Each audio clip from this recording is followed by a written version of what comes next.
6-0 win-loss record. Unbeaten pa rin mga idol sina Coach Jimmy Alapag at ang NLEX Road Warriors. Mukhang tatapusin pa yata ang regular season na walang katalo-talo. Habang mainit mga idol ang dalawang independent teams sa Group B na Rain or Shine Elasto Painters at Phoenix Super LPG.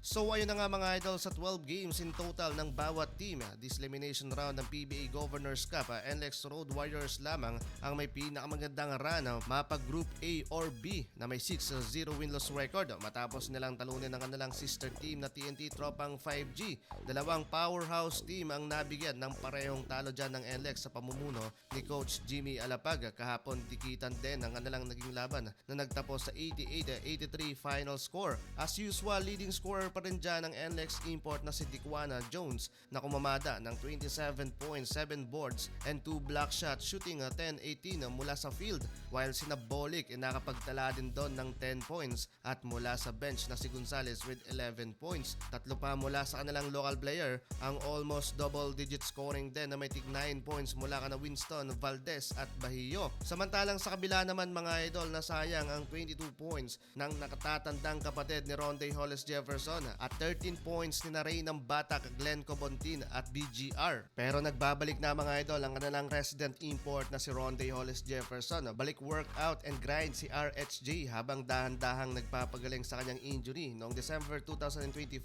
habang naglalaro para sa Meralco Bolts sa East Asia Super League. Napunit ang kanyang Achilles tendon. Isa ito sa pinakamabigat na injury para sa isang basketball player at kadalasang nangangailangan pa ng operasyon at 8 to 12 months o higit pang rehabilitation, kaya hindi rin siya available na makapaglaro sa Governors Cup. Pero ayon sa mga ulat, nakakatakbo na siya, nakakagawa na ng magagaan na jumps. Nagsimula na siyang mag-on-court workout at non-contact drills. Target niyang makabalik sa laro sa buwan ng September or October 2026. Depende yan sa progreso ng kanyang rehabilitasyon. Dahil sa double round robin ng format ngayon ng liga, muling makakarap pa rin ng NLEX Road Warriors ang TNT Tropang 5G by August 11 at ang pinakahuling makakarap nila sa October 21 ang San Miguel Beermen. So mark your calendar mga idol at abangan kung magtuloy-tuloy ang panalo ng NLEX, dahil kung magkakaroon pa sila ng panibagong panalo kontra sa Terra Firma, mabubura na nila mga idol ang longest 6 winning streak ng franchise sa pamumuno ni Coach Jong Uechiko way back na 2025